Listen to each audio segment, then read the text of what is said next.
iFanboy at San Diego Comic-Con 2012 is brought to you by Seagate, the storage of choice for creative professionals.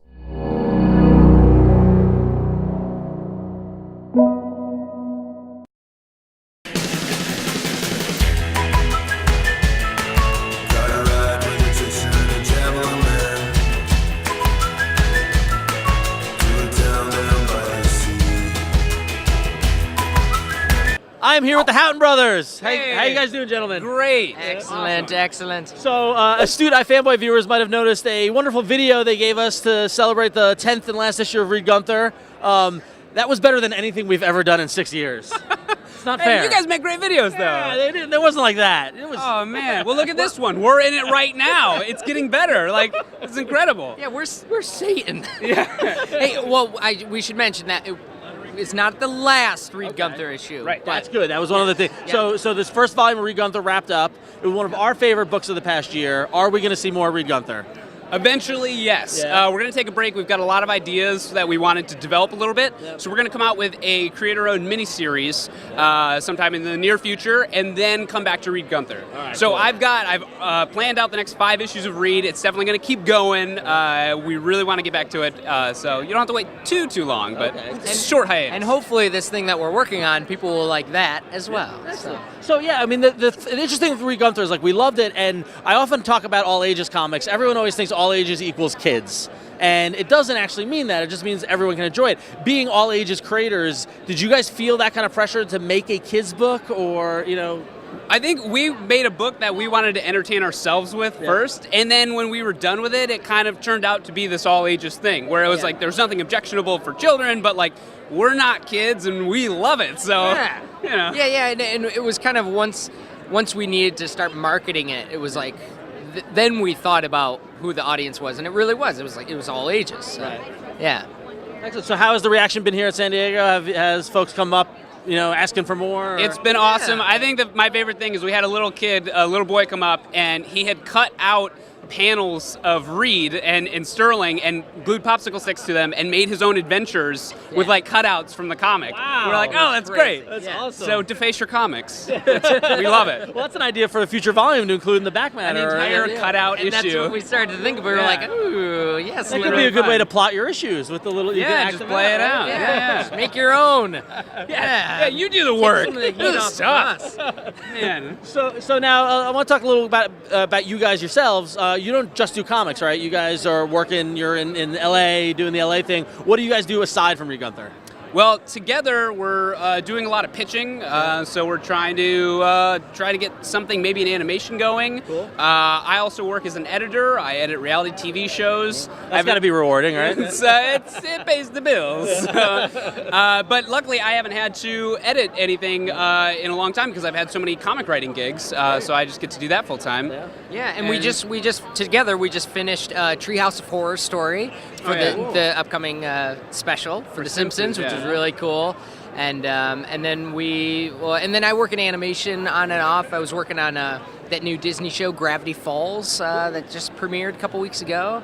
And but yeah, and we're the comics. We love doing that, and working together is the funnest part. Yeah, working together is interesting because I know me and my sister we're close, but we're not going to work together. Yeah. There's a lot of siblings who say that. They're like, I don't know how you do it, but I don't know, it works really easy for us. So yeah. Excellent. Well, thank you so much for REED GUNTHER. We loved it, and and we'll all be waiting for your next book and your next projects to come out. So big fans of the Houghton brothers. So yeah. Thanks for watching and reading, guys. Yeah. Excellent. Ditto that. I'm here with Joe Keatinge, published comic book author. Really? Yeah, I think the last time we talked to you, you were very excited, lots of stuff to talk about, no books to speak of yet. Yeah, but yeah. now, Yeah. this book's on the table, it's a real thing. Yeah. How you feeling? It's surreal, and I'm digging it. I'm loving having it like out here as opposed to just talking about it. It's like people believe me now that they're actually being published. And yeah, I'm loving writing them, so it's good. Well, you've sort of gotten past the initial start the books up, Yeah. and now you're having them going with Hell Yeah and Glory. What's the experience like of sort of you've gotten to start stories, but now you're sort of keeping those balls in the air. How's it going? I'm liking it a lot. I mean, it's nice to kind of get in the from the writing perspective to actually like, okay, now I know where the characters are. They're established, not just to the reader, but to me. Yeah. And I kind of, as pretentious as this is going to sound, I think it's true. Like you get to know your characters. And especially like in Glory and Hell, yeah, I really feel like I'm got to know them well enough. They kind of just do it. And it's such a cliche for writers to say that, but it's totally fucking true. Yeah. Oh, totally freaking true.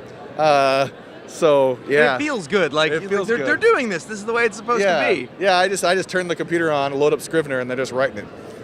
I'm just sitting back. That's sweet. Now, I think you have proven that you were not doing Glory as a Wonder Woman clone. That's not in any doubt at all. Finally, right? That's the thing. Yeah. Now, you've got a big old thing going on with it. Yeah. Like, if you got it all planned out, ready to go, and now you're just sort of riding it out. I wouldn't say I'm writing it out. It's planned out. Okay. I'll go with that. I think we were still driving. I'm not just letting it, do whatever. Well, no, But yeah. you had set the map, so it's totally Yeah, cool. yeah, exactly. And I know where we're going. I know where things end up, and I'm pretty excited about it. How about working sort of with artists now that you've got that established? You got your shorthand with them, and sort of you guys know each other's strengths and get to Yeah. go with that. How's that feel? Well, I mean, Andre was a really good friend of mine going into Hell Yeah, and Ross has become a really good friend going into Glory. And my favorite thing about doing comics is a collaborative experience, whether it's with the artist or even the editors I work with or whoever, I like that, and that's one of the big appeals to me, So having the relationships that I do now with Ross and Andre and Ken Garin, who I'm doing a book with, it's nice, it's good. I mean, it's fun. I mean, like, it's stuff I was doing for free when I was 10, so now that we're getting paid to do it, it's pretty sweet. And now at the same time, you've got your creator-owned stuff Right. laid in front of you, but Yeah. but you're also writing Thanos, or Thanos, as they say in French, I believe. I think that's the Titan dialect, yeah. So what's that about? What's the story there? Yeah, man, Marvel, they read Glory, and they were like, we want this, like, we want to do a Thanos origin thing, and then they read Glory, and then they were like, yeah, we want it to sound like this, and I guess they thought the writer of Glory, we got to do it. Yeah, I'm blown away. You get a call? Like, we want you? I got a tweet from Steve Wacker, and he was like, hey, man, I like Glory a lot, and I was just like, whoa, hey, you're Steve Wacker. Yeah, man, like, that would be cool, thank you. And then I wrote him an email just like, hey, thanks for doing that, like, I'd love to work with you someday. And he was like, yeah, I'd love to work with you, like, do you want to talk? And well, we talked and asked if I was interested in working on Marvel, and I was like, yeah, like, I didn't say this at the time, but I guess I'll say it on public record, but I was like, I was raised on Marvel stuff, you know what I mean? Like, there's pictures of me 2-3 years old reading Marvel comics and stuff like that, and and we talked about it and what they were hoping to do with Thanos and how I like Glory and what I mean, blah, blah, blah, blah. Long story short, we talked about it, I submitted something, and they dug it, and now I'm writing Thanos, which is a big deal. well, it's funny because, like, I before this con, I was thinking of it as, I forget, like 8 or 9 when Infinity Gauntlet came out, and Thanos kind of disappeared after the old, like, Avengers and Marvel 2-in-1 stuff that was going on with the whole Star Gem and everything, and he appeared a little bit in Silver Surfer and Thanos Quest, but it was kind of smaller stuff, and Infinity Gauntlet, he just blew up, and in those first pages, you see him, he's hanging out with Mephisto, who's basically like the devil, and there's like the word God and huge rocks and everything, and Mephisto's like, hey, can I work for you? Please? And I'm like, who is that guy? And I want to and I'm getting into that, and that's how I feel like I'm, I'm a huge fan. I've gone since then, read all the original comics, and whether it's Captain Marvel or Iron Man 55 and Warlock, Infinite Warlock, and if Thanos has appeared in it at this point, I've read it. You're into that stuff. I can tell. I'm into it, yeah. And so the fact, again, it's like one of those things where the fact that I get to work on this origin, it's not a creator-owned project by any means, but it's equally as a passion project for me to do it. So. Sounds like a hell of a lot of fun is what it does. It's a blast. No, it is. It totally is a lot of fun. And again, everyone says this in every interview and press and hype, and it's usually just a bunch of BS, but it is just like, it blows me away, and it really like is truly, I'm not going to say a dream come true. I'm not going to say it, but let's let it imply. I've heard that from others. Yeah. But no, it is. I'm loving working on Marvel, and they're great, and my editors rule. So how's this fit on the 2-year plan you had? Well, I know, right? I had no idea. You're like, dude, hey, when I last interviewed you, like, hey, or you interviewed me rather, if you're like, hey, you're going to do Thanos in like a year, I'd be like, no. He's the character at the end of the Avengers movie, right? No pressure. Well, what's funny was, so that was Free Comic Book Day weekend, and there was a bunch of us at Ultimate Comics in Raleigh, and they had a huge back issue selection, and that's when I like bought a ton of the like old Starlin stuff just to read as a fan, because I was kind of going this whole thing where I was just catching up on 70s Marvel because the gap in my history, and beyond Kirby anyway. And I didn't obviously know I was working on Thanos or anything like that. I had no idea who's in Avengers. So that night when we go see Avengers, after I've like decided I'm gonna like just dive into this stuff, and he appeared at the end, I lost it completely, you know. And I'm kind of actually said this on the panel was like, a lot of people lost it completely, and if you're one of those people who lost it completely, you've got to like read this book because like you're the target audience. People losing over Thanos. So yeah.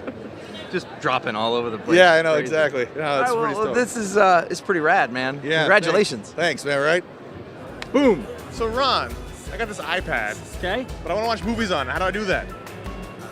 The Seagate GoFlex satellite hard drive.